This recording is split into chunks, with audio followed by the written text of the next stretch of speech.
This is the Lone Crater YouTube. We hope this video helps. In this video, I will help you fix error code WV-33907-2 on your PlayStation 4. This particular error often indicates a problem connecting to the PlayStation network, which can be incredibly frustrating when you're trying to game online. It's usually related to your internet connection or how your console is communicating with the network. Don't worry, we'll go over several straightforward troubleshooting steps that you can follow to get back online and enjoying your games without interruption.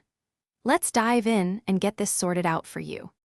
Our first step is to check your internet connection, as this is a common culprit for network errors. Make sure your PlayStation 4 console is properly connected to your home network, whether through Wi-Fi or a wired connection. A simple yet effective solution is to restart your router and modem, unplug them for about 30 seconds, then plug them back in. This refreshes your network and can resolve many connectivity glitches. If you're using Wi-Fi, consider trying a wired Ethernet cable for a more stable and reliable connection.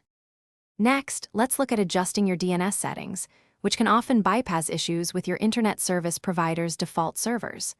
On your PlayStation 4, go to the network settings and select Set up Internet Connection.